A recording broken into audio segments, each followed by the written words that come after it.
Hello friends, मैं doctor आशीष जालोई, social entrepreneur और destiny doctor. मैं आपके हर सपने को साकार करने में आपका मदद करूंगा। आज का दौर बहुत बदल चुका है। यह इंसान के पास काम और जिम्मेदारियां तो बढ़ गई है, पर वक्त उतना ही है जो पहले था। यदि आज व्यक्ति केवल हार्डवर्क में बिलीव करता है तो वह सक्सेस प्राप्त नहीं कर सकता। एक मजे की बात बताऊं आपको, स्मार्ट वर्क तो राजा महाराजाओं के जमाने से चलते आ रहा है। यकीन नहीं होता तो चलो एक कहानी सुनाता हूं आपको। एक राज्य में एक पराक्रमी राजा का शासन था। उसकी कोई संतान नहीं थी। ढलती उम्र के कारण राज्य के भावी उत्तराधिकारी को लेकर वह अत्यंत चिंतित था। अनेक वैद्यों को दिखाने के बाद भी वह संतान सुख से वंचित ही रहा। अंततः उसने राज्य के ही किसी योग्य नवयुवक को राज्य की बागडोर सौंप देने का निश्चय किया। भावी उत्तराधिकारी के चयन हेतु उसने योग्यता परीक्षण का आयोजन किया। इस हेतु एक शानदार महल का निर्माण करवाया गया। महल के दरवाजे पर गणित का एक समीकरण अंकित कर लिया। मैथमेटिक्स का एक पजल बनाया गया। पूरे राज्य में घोषणा कर दी गई कि राज्य के सभी नवयुवक महल का दरवाजा खोलने आमंत्रित है। दरवाजे पर अंकित समीकरण हल कर दरवाजा खोले। जो दरवाजा खोलने में सफल होगा उसे महल उपहार स्वरूप प्रदान की जाएगी और साथ ही राज्य का उत्तराधिकारी भी घोषित कर दिया जाएगा। मतलब अगला राजा भी घोषित किया जाएगा। घोषणा के दिन से ही उस नवनिर्मित महल में नवयुवकों का तांता लग गया। सुबह से लेकर शाम तक नवयुवक वहां आते और दरवाजे पर अंकित गणित के समीकरण को हल करने का प्रयास करते। किंतु आश्चर्य की बात थी कि कोई भी उसे हल नहीं कर पाया। कई उसे लिखकर या याद करके जाते और घर पर उसका हल निकालने का हर संभव प्रयास करते, किंतु फिर भी असफल रहते। कई दिन बीत गए। राज्य के बड़े से बड़े गणितज्ञ यानी मैथमेटिशियन भी उस समीकरण का हल निकाल पाने में असमर्थ रहे। तब राजा ने दूसरे राज्य के गणितज्ञों को आमंत्रित किया। दूसरे राज्य के गणितज्ञ आए और गणित का वह समीकरण हल करने लगे। जैसे जैसे दिन ढलता गया, एक एक करके गणितज्ञ वहां से जाते गए। अंततः मात्र 3 शेष बचे। उसमें से 2 दूसरे राज्य के गणितज्ञ थे, किंतु तीसरा गांव का एक साधारण सा युवक था जो हमेशा हंसते रहता था। कुछ ना कुछ उसके दिमाग में चल रहा था।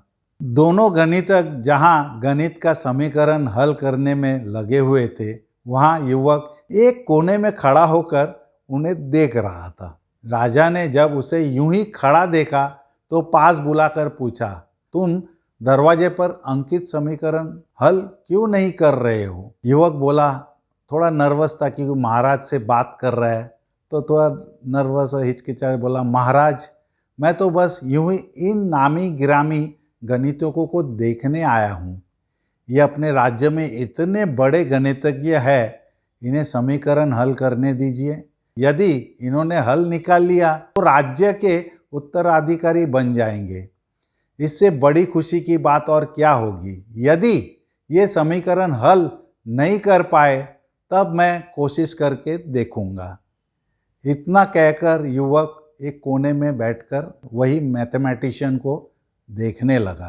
पूरा दिन निकल गया और शाम घिर आई, किंतु दोनों गणितज्ञ समीकरण हल नहीं कर पाए। उनके मस्तिष्क में पूरे दिन मात्र एक ही प्रश्न घूम रहा था कि आखिर इस समीकरण में ऐसा भी क्या है, कैसे ये हल होगा, कैसे महल का ये दरवाज़ा खुलेगा और हम कैसे ये महल जीत सकेंगे। पूरा प्रयास करने के बाद भी वे समीकरण हल नहीं कर पाए। जब उन्होंने हार मान ली तो कोने में बैठा युवक उठकर दरवाजे के पास आया और जाकर उसे धीरे से धक्का दिया। जैसे ही उसने दरवाजे को धक्का दिया, दरवाजा खुल गया।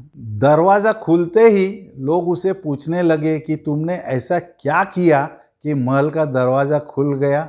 युवक बोला थोड़ा हंसते हुए, जब मैं बैठकर सबको गणित का समीकरण हल करते देख रहा था कि हो सकता है कि दरवाजा खोलने का कोई समीकरण ही ना हो, इसीलिए मैं गया और सबसे पहले जाकर दरवाजे को धक्का दिया और दरवाजा खुल गया।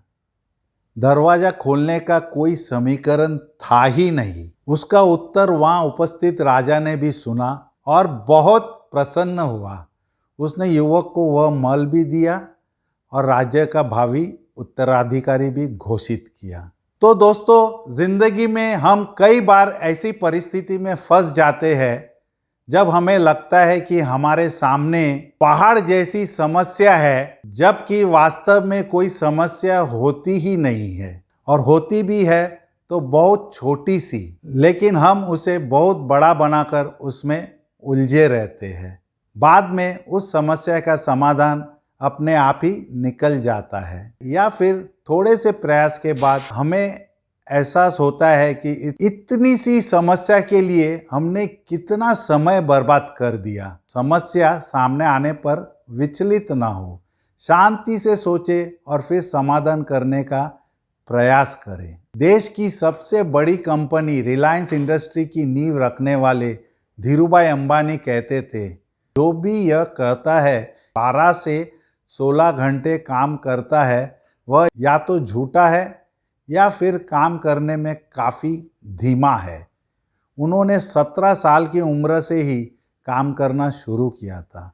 यमन में एक पेट्रोल पंप में वह काम करते थे। खुद का बिजनेस खड़ा करने का सपना उन्हें चैन लेने नहीं दे रहा था, इसलिए यमन के अच्छे पगार वाली नौकरी छोड़ वह वापस भारत आ गए। महज 500 रुपया लेकर वह मुंबई पहुंचा। उनके स्मार्ट वर्क ने उन्हें बहुत कम समय में एक सफल बिजनेसमैन बना दिया। और आज रिलायंस इंडस्ट्री, आप सभी को तो पता है, देश विदेशों में एक बहुत ही बड़ा नाम है।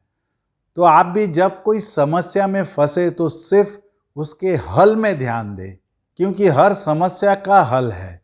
और आजकल के इंफॉर्मेशन एज में तो आप सेकंड्स में ऑनलाइन जाकर हल पा सकते हैं। तो दोस्तों, अगर आपको मेरा ये वीडियो पसंद आया हो तो लाइक, शेयर और सब्सक्राइब जरूर कीजिए। इंस्टा और फेसबुक में भी फॉलो कीजिए। धन्यवाद।